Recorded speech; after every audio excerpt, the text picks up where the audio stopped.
कहते हैं इतिहास वो आईना है जिसमें झांकने से आज का आदमी खुद को पहचान सकता है, और उस इतिहास के पन्नों में कहीं बहुत गहराई में छुपा है एक ऐसा नाम जिसकी गूंज आज भी समय के सिंहासन पर राज करती है। वो नाम है राजा विक्रमादित्य। वो एक राजा नहीं, एक विचार था, एक योद्धा नहीं, एक धर्म था, एक न्यायप्रिय नहीं, एक युग था। और जब उसका जीवन समाप्त हुआ तो शुरू हुई एक नई कहानी। शताब्दियों बाद उसी उजड़े हुए महल की मिट्टी से फिर निकली एक आवाज जो विक्रम की गाथा सुनाने आई। वो 32 पुतलियां, हर पुतली में छिपी थी विक्रम के जीवन की वो एक कहानी जो केवल राजा नहीं बल्कि इंसान बनने का रास्ता दिखाती है। महान राजा विक्रमादित्य की मृत्यु के लगभग 300 सालों बाद उज्जैन नगरी के ऊपर राजा भोज का राज्य था। राजा भोज भी अपने समय के बड़े यशस्वी और धर्मात्मा राजा थे। उनके राज्य में संपूर्ण प्रजा बड़े सुख चैन से बसती थी, किसी को भी किसी प्रकार का कोई दुख नहीं था। राजा भोज के राज्य में बकरी और शेर एक ही घाट पर साथ साथ पानी पिया करते थे। किसी को किसी से कोई भय नहीं था। उनके राज्य में चहुं और सुख शांति थी, किसी प्रकार की कोई कमी नहीं थी। राजा भोज एक आकर्षक छवि वाले गुणी व्यक्ति थे। वे इतने सुंदर थे कि कोई भी स्त्री उन्हें एक बार देख ले तो क्या मजाल कि वो मरते दम तक भी उन्हें भुला सके। उनकी सभा इतनी भव्य होती थी कि स्वयं इंद्रदेव भी उनसे ईर्ष्या करते थे। राजा भोज के दरबार के आगे इंद्र का दरबार भी फीका नजर आता था। राजा भोज की नगरी में सब कुशल मंगल से चल रहा था, पर एक दिन जब राजा भोज के हरकारे उनके किसी काम से जा रहे थे तो उन्होंने एक अजीब दृश्य देखा कि एक साधारण सा चरवाहा बीच खेतों के एक मचान पर चढ़ा हुआ है और चिल्ला चिल्ला कर राजा भोज के बारे में उल्टा सीधा कह रहा है। राजा भोज को पकड़कर मेरे पास लाओ, उसे सजा दिलवाओ और मेरा राज्य मुझे दे दो। एक चरवाहे के मुख से अपने राजा के लिए ऐसी बातें सुन हरकारों को बहुत गुस्सा आया। उन्होंने उस चरवाहे को पकड़कर नीचे उतारा और बोले, क्या बक रहा है तू? अगर राजा महाराज को तेरी इस हरकत का पता चलेगा तो वो तुझे तोप के मुंह पर बिठाकर उड़ा देंगे। हरकारों की बात सुन चरवाहा गिड़गिड़ाते हुए माफी मांगने लगा। मचान से उतरते ही एकदम से उसका व्यवहार बदल गया, जैसे उसे कुछ पता ही ना हो। उसे गिड़गिड़ाते देख हरकारों को उस पर दया आ गई। उन्होंने चरवाहे को छोड़ दिया और वहाँ से चले गए। अगले दिन जब वे फिर वहाँ से गुजरे तो उन्होंने फिर वही सब देखा और सुना। चरवाहा फिर से मचान पर चढ़ा, राजा भोज के बारे में उल्टा सीधा बोल रहा था। आसपास पूछने पर पता चला वो खेत किसी कुम्हारिन का था। जब भी वो अपने खेत में कोई फसल उगाती तो पूरे खेत में बहुत अच्छी फसल होती, पर उस मचान वाली जगह पर एक पौधा तक नहीं उगता था। आखिर कुम्हारिन ने उस जगह पर एक ऊंचा सा मचान बनवा दिया ताकि इसके ऊपर चढ़कर खेत की रखवाली की जा सके। चरवाहे के बारे में पूछा तो पता चला कि वो एक साधारण सा चरवाहा है, पर पता नहीं क्यों जब भी वो इस मचान यानी चबूतरे पर चढ़ता है तो इसी प्रकार की बातें करता है और नीचे उतरते ही उसका व्यवहार बिल्कुल सामान्य हो जाता है। ये सब जानने के बाद राजा भोज के हरकारों को बड़ा अजीब लगा। उन्होंने राजमहल जाकर ये सारा किस्सा ज्यों का त्यों राजा के सामने कह सुनाया। सारी बात सुन राजा भोज को भी बड़ा अचरज हुआ। हमारे राज्य में तो सब लोग सुख शांति के साथ रहते हैं, फिर वो चरवाहा ऐसी हरकत क्यों कर रहा है? जरूर इसके पीछे कोई तो बात है। हरकारे बोले, महाराज हमें तो लगता है उस मचान में ही कोई गड़बड़ है, क्योंकि जब भी वो चरवाहा उस पर चढ़ता है तो ऐसी बातें करता है, लेकिन जैसे ही वह नीचे उतरता है फिर से साधारण मनुष्य बन जाता है। सब जानने के बाद आश्चर्य के साथ राजा भोज बोले, अगर ऐसा है तो तुम मुझे तुरंत वहाँ ले चलो, मैं अपनी आंखों से ये सब देखना चाहता हूँ। राजा भोज ने अपने सैनिकों और दूतों को साथ लिया और कुछ ही समय में उस रहस्यमयी चबूतरे के पास जा पहुंचे और उससे थोड़ी दूरी पर छिपकर खड़े हो गए ताकि वह सब कुछ अपनी आंखों से देख और सुन सके। तभी वह आदमी फिर से चबूतरे पर चढ़ा और चढ़ते ही जोर से कहने लगा, लोगों जाओ जल्दी से राजा भोज को पकड़कर मेरे सामने लाओ, उसे मार डालो ताकि मैं उसका राज अपने हाथ में ले सकूं। ये सुनते ही राजा भोज गुस्से और हैरानी के मिश्रित भावों से भर जाते हैं, पर वे बिना कुछ कहे चुपचाप अपने हरकारों के साथ वापस महल लौट जाते हैं। पूरी रात उनके दिमाग में यही सब चलता रहा कि उस मचान में ऐसा क्या है जो एक मामूली सा चरवाहा ऐसी हरकत कर रहा है। सुबह होते ही राजा ने अपने मुख्य सलाहकारों और ज्योतिषियों को दरबार में बुला लिया। एक मामूली सा गाय चराने वाला चरवाहा चबूतरे पर खड़े होकर राजा को ललकारता है, उसे अपशब्द कहता है। ये उस रहस्यमयी चबूतरे की ही करामात है या कुछ और? चरवाहे और उस रहस्यमयी चबूतरे की पूरी बात राजा भोज अपने दरबार में उपस्थित सभी सदस्यों को कह सुनाते हैं। राजा भोज की बात सुन दरबार में उपस्थित ज्योतिषी बोले, राजन ये तो कोई चिंता करने वाली बात नहीं है, बल्कि ये तो शुभ संकेत है। महाराज हमें तो लगता है बहुत जल्द आपको कुछ बहुत बड़ा हासिल होने वाला है। ज्योतिष की बात सुन राजा भोज हैरानी के साथ साथ खुश भी हुआ। वो कुछ बोलता इससे पहले ही दरबार में मौजूद विद्वान पंडित भी बोल पड़े, महाराज ज्योतिषी बिल्कुल ठीक कह रहे हैं, आपको उस चबूतरे की खुदाई करके देखनी चाहिए, वहाँ आपको कुछ बहुत बड़ा मिलने के संकेत है। पहले ज्योतिषी फिर पंडित की कही बात सुन राजा भोज को भी ये विश्वास हो गया कि हो न हो उस रहस्यमयी चबूतरे के नीचे कुछ तो जरूर है, अवश्य ही वहाँ खुदाई करवाकर देखनी चाहिए। राजा ने तुरंत अपने राज्य के सभी बेलदारों को वहाँ जाकर खुदाई करने के निर्देश दिए और खुद भी अपने मुख्य सलाहकारों के साथ बड़ी दिलचस्पी लेकर उस चबूतरे के पास पहुँच गया। खुदाई करते करते जब मजदूरों ने मचान वाली जगह को अंदर तक गहरा खोद दिया तब एक सोने का पाया नजर आया। सोने के पाए को देख राजा भोज भोज की आंखें चमक उठी। उसने मजदूरों को सख्त हिदायत दी कि अब आगे की खुदाई बड़े ध्यान से की जाए। शीघ्र ही धरती के अंदर मौजूद उस सिंहासन के चारों पाए नजर आने लगे। राजा सहित वहाँ मौजूद सभी हैरान थे। खुदाई पूरी हुई तो जमीन के अंदर दबा हुआ एक विशालकाय सिंहासन बाहर निकला। राजा के हुक्म पर मजदूरों ने बड़े ध्यान से सिंहासन को बाहर निकाला। बाहर आने पर जब राजा भोज ने उसे देखा तो वो मंत्र मुग्ध सा हो गया। ऐसा कुछ उसने आज से पहले कभी नहीं देखा था। वो विशालकाय सिंहासन जो धूल मिट्टी में सने होने के बावजूद भी अपनी अलग ही छठा बिखेर रहा था। अचंभित से राजा भोज ने मजदूरों को कहकर उस दिव्य सिंहासन को अपने राजमहल में रखवा दिया। राजमहल में स्थापित करने के पश्चात जब अच्छे से सिंहासन की धूल मिट्टी पोंछकर उसे धोया गया तो वो बिल्कुल चमक उठा। उस चमकते हुए सिंहासन को जब राजा भोज ने देखा तो उसका मुंह खुला का खुला रह गया। जिस किसी ने भी उसे देखा वो बस उसे देखता ही रह गया। उसकी चमक ऐसी थी कि उसे एक नजर देखे तो आंखें चौंधिया जाएं। वो विशालकाय सिंहासन किसी अजूबे से कम नहीं लग रहा था। ऐसा लग रहा था जैसे उसे किसी कारीगर ने नहीं बल्कि खुद उस ईश्वर ने तराश कर अपने लिए ही बनाया हो। उसके चारों तरफ 8-8 पुतलियां थीं। हर एक पुतली अपनी अलग ही छठा बिखेर रही थी, पर कुछ जगहों से उसके दिव्य रत्न हट गए थे। राजा भोज ने तुरंत अपने शिल्पकारों को हुक्म दिया कि जितना भी धन चाहे ले लो, जितने भी रत्न चाहिए ले लो, पर जल्दी से जल्दी इस सिंहासन को तैयार करो। लगभग 6 महीने में देश के कोने कोने से हूबहू सिंहासन में लगे हुए रत्नों जैसे ही रत्न खोजकर शिल्पकारों ने उस सिंहासन को पूरी तरह तैयार कर दिया।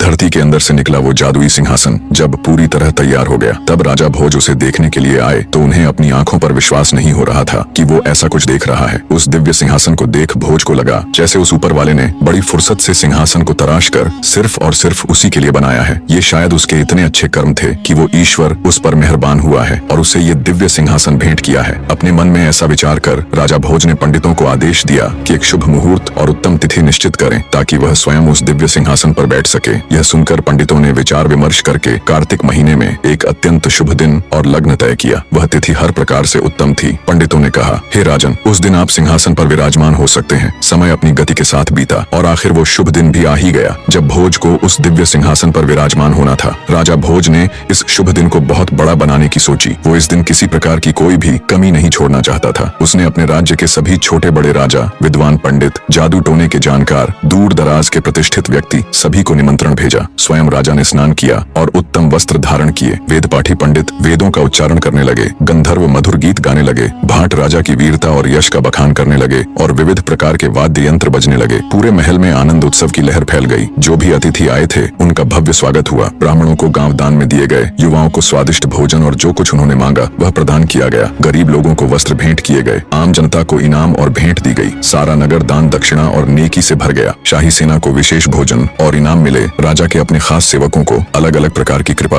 और नवाजिशें दी गईं। संक्षेप में कहें तो जो भी लोग उस सभा में उपस्थित थे वे सब जय जयकार कर रहे थे। नगर के छोटे बच्चे से लेकर बूढ़े तक, गरीब से लेकर अमीर तक सब राजा भोज की कृपाओं से खुशी से झूम रहे थे। सभा के बीचों बीच वह दिव्य सिंहासन स्थापित था। राजा भोज अत्यंत प्रसन्न मन से भगवान श्री गणेश का स्मरण करते हुए सिंहासन के पास जाकर खड़े हो गए। जैसे ही राजा ने सिंहासन पर चढ़ने के लिए अपना दाहिना पैर बढ़ाया तभी सभी पुतलियां खिलखिलाकर हंस पड़ी। सिंहासन में लगी निर्जीव पुतलियां हंसी। ये किसी अचंभे से कम नहीं था। कुछ समय पहले जहाँ नाच गाना राग रंग हो रहा था वहाँ एकदम से घोर सन्नाटा पसर गया। सबके मुंह भारी आश्चर्य से खुले के खुले रह गए। किसी को भी समझ नहीं आया कि ये हुआ तो आखिर हुआ क्या। राजा भोज भी एकदम सन्न पड़ गए, मानो पत्थर के बने हों। उनका मुंह पीला पड़ गया और गला एकदम सूख गया। घबराहट और शर्मिंदगी के मिश्रित भावों ने उन्हें घेर लिया। उनके आश्चर्य की सीमा नहीं थी। मारे शर्म और भय के राजा भोज तो जैसे धरती में घुसे जा रहे थे। आगे बढ़ाया हुआ अपना दाहिना पैर उन्होंने तुरंत पीछे खींच लिया। बिना सांस मांस की पुतली जब खिलखिलाकर हंसी तो मारे भय के राजा भोज का रंग उड़ गया। पूरी सभा में घोर सन्नाटा पसर गया। राजा भोज ने किसी तरह साहस जुटाया और सिंहासन पर बनी पुतलियों की तरफ देखते हुए बोले, तुम सबने ऐसा क्या देखा जो तुम यूं खिलखिलाकर हंसी? क्या मैं बलशाली राजा गज का पुत्र यशस्त्री नहीं हूँ? क्या मैं क्षत्रियों में कायर हूँ? क्या मैं निर्बल या नपुंसक हूँ? क्या मैं निर्दयी हूँ? क्या मेरी प्रजा मेरी आज्ञा नहीं मानती? क्या मेरे दरबार में योग्य पंडित नहीं है? क्या मेरे राज्य में पद्मिनी जैसी गुणी और सुंदर स्त्रियां नहीं है? क्या मैं राजनीति का ज्ञाता नहीं हूँ? क्या मैं कभी किसी सभा में अपमानित होकर बैठा हूँ? आखिर ऐसा क्या कारण है जो तुम सब मुझ पर यूं हंसी? कृपया मुझे बताओ। राजा की यह स्पष्ट और आत्माभिमानी बात सुनकर सिंहासन पर बनी उन पुतलियों में से रत्नमंजरी नामक प्रथम पुतली सिंहासन से निकलकर मानव रूप में राजा भोज के सामने प्रकट हो गई और बोली, हे राजन, मेरी बात ध्यान लगाकर सुनो। मैं तुम्हें एक कथा सुनाने जा रही हूँ। जो भी बातें तुमने अपने विषय में कही वे सब ठीक हैं। तुम्हारा तेज तो सूर्य से भी अधिक अग्नि की ज्वाला के समान है, परंतु इन सब का इतना भी घमंड मत करो, क्योंकि ये कोई साधारण सिंहासन नहीं है। तुमने अपने मन में न जाने क्या सोच लिया है। है। बस थोड़ी सी शक्ति और वैभव पाकर तुम अहंकार में डूब गए और अपने वास्तविक स्तर को भूल बैठे। सिंहासन पर बैठने से पहले तुम ये अच्छे से जान लो कि जिस राजा विक्रमादित्य का यह सिंहासन है, तुम उसके एक बाल के बराबर भी नहीं हो। उसके दरबार में तुम जैसे राजा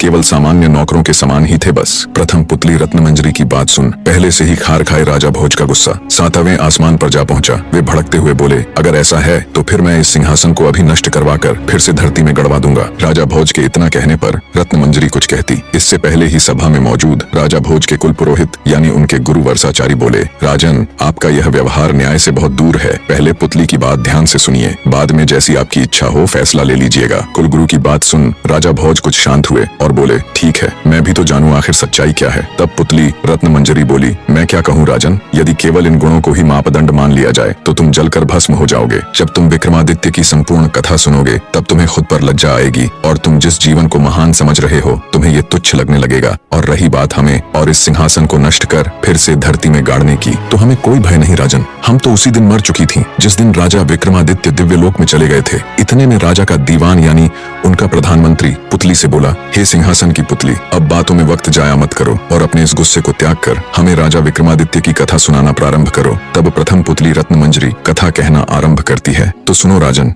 एक राजा की 4 रानियां थीं। राजा गंधर्वसेन जात पात में बिल्कुल भी विश्वास नहीं रखते थे, इसलिए उन्होंने उस समय समाज में मौजूद सभी 4 वर्गों यानी 4 जातियों की कन्या से विवाह कर लिया। उसकी 4 रानियों में एक ब्राह्मण, दूसरी क्षत्रिय, तीसरी वैश्य यानी बनिया और चौथी शूद्र यानी मजदूर जाति से थी। उसे ब्राह्मणी से एक पुत्र हुआ जिसका नाम ब्रह्मजीत रखा गया। क्षत्राणी से 3 बेटे हुए, एक का नाम शंख, दूसरे का नाम विक्रमादित्य और तीसरे का भर्तहरि रखा गया। वैश्य से एक लड़का हुआ जिसका नाम चंद्र रखा गया और शूद्राणी से धन्वंतरी नामक पुत्र हुआ। समय बीता और उसके सभी लड़के जवान हो गए। राजा गंधर्वसेन ने ब्राह्मणी से पैदा हुए ब्रह्मजीत को राज्य का दीवान नियुक्त कर दिया, पर ब्रह्मजीत के दीवान बनते ही राज्य में अशांति फैल गई, जिसे ब्रह्मजीत संभाल न सका और राज्य छोड़कर चला गया। ब्रह्मजीत के राज्य छोड़कर जाने के बाद राजा के दूसरे पुत्र शंख को संदेह था कि अब उसका पिता कहीं उसके भाई विक्रमादित्य को अपना उत्तराधिकारी न चुन ले, क्योंकि विक्रमादित्य को हर क्षेत्र में महारत हासिल थी। हर तरह से निपुण होने के कारण राजा का मोह सबसे अधिक विक्रमादित्य में ही था। इसी के चलते एक दिन शंख ने अपने पिता राजा गंधर्वसेन की हत्या कर दी और स्वयं उज्जैन का राजा बन बैठा। जब राजा गंधर्वसेन की हत्या की खबर उसके बाकी बेटों ने सुनी तो वो सब अपनी जान बचाने के लिए राज्य छोड़कर भाग खड़े हुए। विक्रमादित्य को जब अपने भाई के इस कृत्य का पता चला तो उन्हें अपने भाई पर अथाह क्रोध आया, पर समय की नजाकत को भांपते हुए उन्होंने बुद्धि से काम लिया कि अभी समय उसके पक्ष में बिल्कुल भी नहीं है। सारा राज्य काज, शस्त्र बल इत्यादि उसके भाई शंख के नियंत्रण में है। अंततः समय अनुकूल न होने के कारण विक्रमादित्य भी उज्जैन को छोड़कर जंगलों में चले जाते हैं। सबके जाने के बाद शंख आराम से उज्जैन नगरी के ऊपर शासन करने लग जाता है, पर फिर भी उसे रह रहकर ये डर सताता कि एक दिन उसके भाई वापस आकर उसकी हत्या कर ये सत्ता छीन लेंगे। इसी आशंका के चलते राजा शंख ने निर्णय लिया कि वो अपने भाइयों का पता लगाकर उन्हें भी मरवा देगा। राजा शंख ने एक दिन देश प्रदेश से बड़े बड़े ज्योतिषी और भविष्यवक्ता बुलाए और अपना भाग्य बताने के लिए कहा। जब ज्योतिषी और भविष्यवक्ताओं ने राजा शंख की कुंडली के माध्यम से उसका भविष्य देखा तो उन्हें बड़ा अचरज हुआ। उन्होंने राजा शंख को बताया कि उसे उसके किसी भाई से कोई खतरा नहीं है, केवल विक्रमादित्य को छोड़कर उसकी कुंडली बता रही है कि उसकी मृत्यु उसके भाई विक्रमादित्य के हाथों लिखी हुई है। ये सुनकर राजा शंख के पूरे शरीर में डर की लहर दौड़ गई। उसने तुरंत सख्त हिदायत दे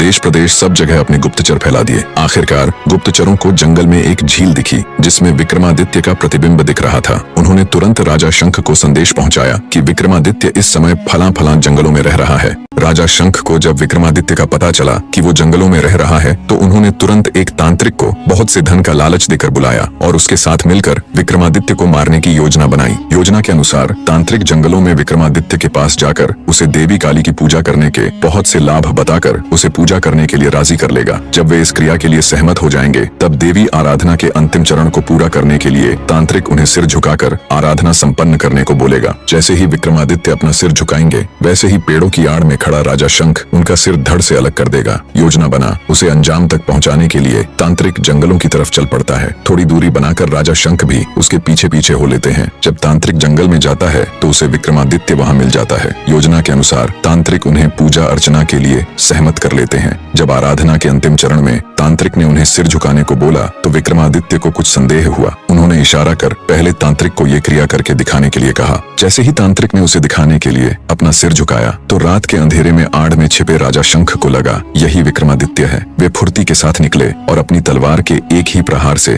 तांत्रिक की गर्दन धड़ से अलग कर दी। खतरे के अंदेशे से पहले से ही तैयार खड़े विक्रमादित्य ने झट से शंख की तलवार छीनकर उस पर अपनी पूरी ताकत से प्रहार किया। परिणाम स्वरूप शंख का सिर धड़ से अलग हो धरती पर जा गिरा। इस तरह विक्रमादित्य ने अपने पिता की हत्या का बदला ले लिया। शंख को उसके कर्मों का फल देने के बाद विक्रमादित्य उज्जैन लौट आए और राज्य को संभाल लिया। वह एक सदाचारी, न्यायप्रिय, दानी, उदार व लोकप्रिय राजा थे। उज्जैन की जनता उनके जैसा शासक पाकर धन्य हो गई। एक बार राजा विक्रमादित्य शिकार के लिए एक जंगल में गए हुए थे। वहाँ एक हिरण का पीछा करते करते वे बहुत दूर निकल गए और रास्ता भटक गए। घूमते घूमते वे एक महल के सामने जा पहुँचे। वह महल लूतवरण नाम के एक व्यक्ति का था जो उस राज्य का दीवान था। राजा विक्रमादित्य उनके पास गए। दोनों में वार्तालाप हुई। दोनों ने एक दूसरे को अपना परिचय दिया। विक्रमादित्य का परिचय मिलने पर दीवान लूतवरण उनसे मिलकर अत्यंत प्रसन्न हुए। वे उसे अपने राजमहल ले गए और उनका आदर आतिथ्य किया। लूतवरण ने विक्रमादित्य को बताया कि उन्हें इस राज्य के राजा बाहुबल से मिलना चाहिए। वे अत्यंत सरल और धार्मिक राजा हैं। उनके पास एक ऐसा सिंहासन है जो अत्यधिक शक्तिशाली है। कहा जाता है उस सिंहासन को स्वयं महादेव ने इंद्रदेव को भेंट किया था और बाद में इंद्रदेव ने प्रसन्न होकर वो सिंहासन राजा बाहुबल को दे दिया। आगे लूतवरण ने कहा, हे राजा विक्रमादित्य, आपके अंदर वो सभी गुण मौजूद हैं जो एक चक्रवर्ती सम्राट के अंदर होने चाहिए। बस किसी चीज की कमी है तो वो है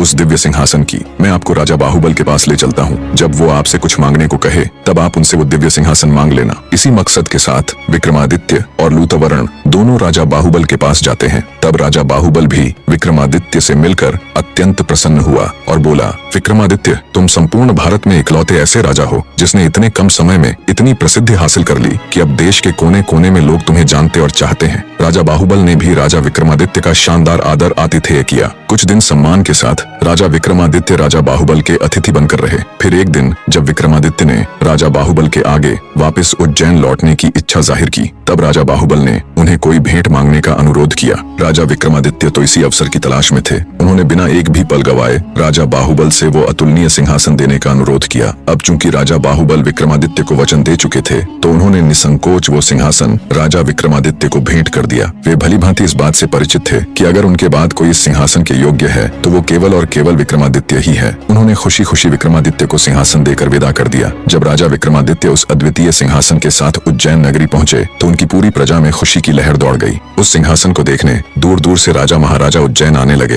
राजा विक्रमादित्य ने भारी सभा का आयोजन किया और दूर दराज से विद्वान पंडित बुलाए और उनके समक्ष अपनी इच्छा जाहिर की कि वो एक भारी अनुष्ठान करना चाहते हैं। कृपया आप सब देखकर बताएं क्या वो इसके योग्य है। तब पंडित विद्वान सभी ने एक स्वर में कहा, राजन, आपका प्रताप तीनों लोकों में छाया हुआ है। आपका कोई बैरी नहीं। आपको जो करना हो कीजिए। अपने समस्त खानदान को आमंत्रित कीजिए। 1.25 लाख कन्यादान और 1.25 लाख गायें दान कीजिए। ब्राह्मणों को धन दीजिए और जमींदारों का 1 साल का लगान माफ कर दीजिए। इतनी कथा सुनाकर प्रथम पुतली रत्न मंजरी बोली, हे राजा भोज, आपने अगर कभी ऐसा दान किया है तो आप सिंहासन पर अवश्य बैठें। पुतली की बात सुनकर राजा भोज का अपना सा मुंह हो गया। उन्हें खुद पर बहुत लज्जा आई। वे दरबार में उपस्थित समस्त राज्यसभा सदस्यों से बोले, आज का दिन तो गया, अब तो कल ही सिंहासन पर बैठेंगे। इस तरह सिंहासन बत्तीसी की प्रथम पुतली ने राजा भोज को सिंहासन पर नहीं बैठने दिया। अब बारी थी दूसरी पुतली चित्रलेखा की। कहानी के आगे का भाग भी बहुत जल्द विद इन वीक आप सबके सामने होगा।